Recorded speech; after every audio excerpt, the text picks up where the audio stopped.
Evangelho segundo João, capítulo 12. Jesus então, 6 dias antes da Páscoa, foi a Betânia, onde estava Lázaro, aquele que Jesus havia ressuscitado dos mortos. Prepararam para ele um jantar ali e Marta servia, enquanto Lázaro era um dos que estavam à mesa com ele. Maria então pegou 1 libra de perfume de nardo puro, muito caro, ungiu os pés de Jesus e os enxugou com seus cabelos. E a casa ficou cheia com o aroma do perfume. Judas Iscariotes, um de seus discípulos, aquele que estava para traí-lo, disse: "Por que este perfume não foi vendido por 300 denários e dado aos pobres?" Ele disse isso, não porque se preocupasse com os pobres, mas porque era ladrão. Ele tomava conta da bolsa de dinheiro e roubava o que se colocava nela. Jesus então respondeu: "Deixe em paz. Ela guardou isso para o dia do meu sepultamento. Os pobres vocês sempre terão com vocês, mas a mim nem sempre terão." Uma grande multidão de judeus soube que Jesus estava ali e foi até lá, não apenas por causa de Jesus, mas também para ver Lázaro, a quem ele havia ressuscitado dos mortos. Os chefes dos sacerdotes decidiram matar também Lázaro, porque muitos judeus, por causa dele, estavam indo e acreditando em Jesus. Evangelho segundo João, capítulo 12. Muitos dos judeus, por causa dele, estavam se afastando e acreditando em Jesus. No dia seguinte, uma grande multidão que tinha vindo para a festa soube que Jesus estava vindo para Jerusalém. Pegaram ramos de palmeiras, saíram ao encontro dele e clamavam: "Hosana, bendito que vem em nome do Senhor, o Rei de Israel." Jesus encontrou um jumentinho e montou nele, como está escrito: "Não temas, filha de Sião. Eis que o teu rei vem, montado sobre o filhote de uma jumenta." A princípio, os discípulos não entenderam estas coisas, mas, quando Jesus foi glorificado, lembraram-se de que essas coisas estavam escritas sobre ele e de que elas tinham sido feitas para ele. A multidão que estava com ele, quando chamou Lázaro do túmulo e o ressuscitou dos mortos, dava testemunho disso. Foi também por isso que a multidão saiu ao encontro dele, porque ouviram que ele tinha realizado este sinal. Os fariseus então disseram entre si: "Vejam que vocês não estão conseguindo nada. Olhem, o mundo inteiro está indo atrás dele." Entre os que subiram para adorar na festa havia alguns gregos. Alguns se aproximaram de Filipe, que era de Betsaida, na Galileia, e pediram a ele: "Senhor, queremos ver Jesus." Filipe foi falar com André, e então André e Filipe foram falar com Jesus. Jesus respondeu dizendo: "Chegou a hora de ser glorificado o Filho do Homem. Em verdade vos digo, se o grão de trigo caindo na terra não morrer, fica ele só. Mas se morrer, produz muito fruto. Quem ama a sua vida, perde-a, e quem odeia a sua vida neste mundo, guarda-a para a vida eterna. Se alguém quiser me servir, siga-me, e onde eu estiver, ali estará também o meu servo. Se alguém me servir, o Pai o honrará." Agora minha alma está perturbada. E que direi: "Pai, salva-me desta hora." Mas foi para isso que eu vim a esta hora. "Pai, glorifica o teu nome." Então veio uma voz do céu: "Eu o glorifiquei e o glorificarei novamente." A multidão que estava ali e ouviu dizia que tinha sido um trovão. Outros diziam: "Um anjo falou com ele."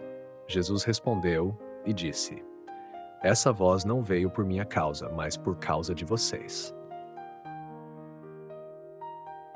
Agora é o julgamento deste mundo. Agora o príncipe deste mundo será expulso. E eu, quando for elevado da terra, atrairei todos a mim." Ele dizia isso para indicar de que morte iria morrer. A multidão respondeu a ele: "Nós ouvimos da lei que o Cristo permanece para sempre. Como então você diz que o Filho do Homem deve ser exaltado? Quem é esse Filho do Homem?" Jesus disse a eles: "Ainda por um pouco de tempo, a luz estará entre vocês. Caminhem enquanto tem a luz, para que as trevas não os envolvam. Quem caminha nas trevas não sabe para onde está indo. Enquanto tem a luz, creiam na luz, para que vocês se tornem filhos da luz." Depois de dizer isso, Jesus foi embora e escondeu-se deles.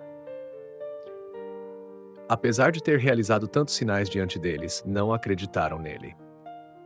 Para que se cumprisse a palavra do profeta Isaías, que disse: Senhor, quem acreditou em nossa pregação e a quem foi revelado o braço do Senhor? Por isso eles não podiam acreditar, pois Isaías também disse: Ele cegou os olhos deles e endureceu o coração deles, para que não vejam com os olhos, não entendam com o coração, não se convertam e eu os cure. Isaías disse isso porque viu a glória dele e falou sobre ele. No entanto, muitos dentre os chefes acreditaram nele, mas por causa dos fariseus não o confessavam, para não serem expulsos da sinagoga, pois amaram mais a glória dos homens do que a glória de Deus. Jesus clamou em alta voz e disse: Quem crê em mim não crê apenas em mim, mas naquele que me enviou. E quem me vê, vê aquele que me enviou. Eu vim ao mundo como luz, para que todo aquele que crê em mim não permaneça nas trevas. Se alguém ouve minhas palavras e não as guarda, eu não o julgo, pois não vim para julgar o mundo, mas para salvar o mundo. Quem me rejeita e não aceita minhas palavras já tem quem o julgue. A palavra que eu falei o julgará no último dia. Porque eu não falei por mim mesmo, mas o Pai que me enviou, ele me deu um mandamento sobre o que dizer e falar. E eu sei que o seu mandamento é vida eterna. Portanto, o que eu digo, digo assim como o Pai me falou. Comentário patrístico sobre João 12, 3-8. Maria unge os pés de Jesus com nardo preciúneo. Comentário de Santo Agostinho, obra In Ioannis Evangelium Tractatus, tratado sobre o Evangelho de João, Tractatus tudo comentário. O ato de Maria, ao derramar o nardo precioso nos pés de Jesus e enxugá-los com os próprios cabelos, é carregado de significado espiritual. O perfume representa a justiça e a santidade de uma vida devota, que Maria entrega ao Senhor. Enxugar com os cabelos indica humildade, pois o cabelo, que é a glória da mulher, é usado como um instrumento de serviço ao Mestre. Este gesto, portanto, é um símbolo do que devemos fazer, oferecer a Cristo o que temos de mais valioso, subjugando nossa glória ao serviço de sua divindade. A casa se enche do aroma do perfume, significando que a boa obra de Maria se espalha, trazendo edificação e inspiração aos que dela tomam conhecimento. Por outro lado, a crítica de Judas revela uma falsa preocupação com os pobres e expõe a hipocrisia. O desejo não era beneficiar os necessitados, mas enriquecer a si mesmo. Essa oposição reflete o conflito entre o serviço genuíno a Deus e a busca egoísta de interesses próprios. Explicação e aplicação do comentário. O perfume como símbolo espiritual. Santo Agostinho interpreta o nardo como uma metáfora para as virtudes cristãs, justiça, santidade e amor. Derramá-lo sobre Jesus expressa a entrega total dessas virtudes a Deus.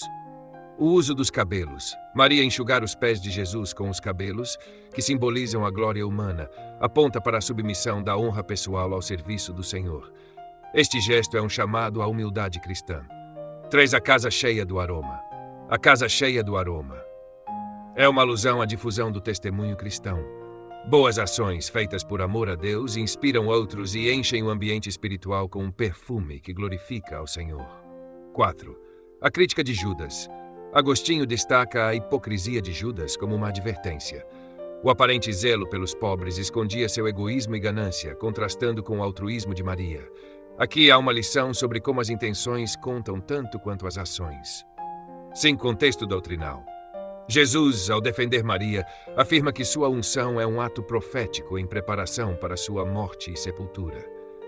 Santo Agostinho identifica neste gesto um lembrete de que o seguimento a Cristo exige oferecer o melhor que temos e que, embora o serviço aos pobres seja essencial, adorar e servir ao Senhor é a prioridade suprema. Para o audiolivro, comentário de Santo Agostinho no Tratado sobre o Evangelho de João. Maria, ao ungir os pés de Jesus com nardo precioso e enxugá-los com os próprios cabelos, oferece o melhor de si ao Senhor, representando a entrega de uma vida virtuosa a Deus. Santo Agostinho observa que o perfume simboliza a santidade, enquanto os cabelos, que representam a glória da mulher, são usados humildemente em serviço a Cristo.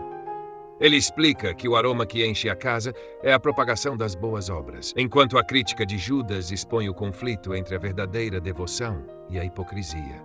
Este episódio nos ensina a prioridade do amor e da adoração a Deus sobre todas as coisas, incluindo nossas glórias pessoais e ambições egoístas. Queridos ouvintes, chegamos ao fim deste audiolivro e quero expressar minha profunda gratidão a todos que permaneceram conosco até aqui. Sua dedicação em acompanhar essa obra é um verdadeiro sinal de busca pela sabedoria e pelo crescimento espiritual. Que o conteúdo ouvido possa nutrir sua alma e fortalecer sua fé. Aproveito para convidá-los a explorar as playlists do canal Caminho Católico, onde vocês encontrarão outros tesouros espirituais. São obras que podem acompanhar e iluminar sua jornada, como Castelo Interior de Santa Teresa de Jesus, Confissões de Santo Agostinho, Palavras Bíblicas com o Evangelho comentado por grandes eclesiásticos, Filoteia de São Francisco de Sales, Tratado da Verdadeira Devoção à Santíssima Virgem de São Luís Maria de Montfort, A Imitação de Cristo de Tomás de Kempis e As Três Idades da Vida Interior do Padre Garrigou Lagrange. Cada uma dessas obras oferece um caminho profundo de reflexão e conversão, e espero que possam encontrar nelas a mesma riqueza espiritual que proporcionaram a tantas gerações. Nosso canal está sempre aberto para quem deseja aprender e crescer na fé. Continue nos acompanhando e compartilhando essa jornada espiritual. Mais uma vez, obrigado por sua presença e que Deus abençoe a todos.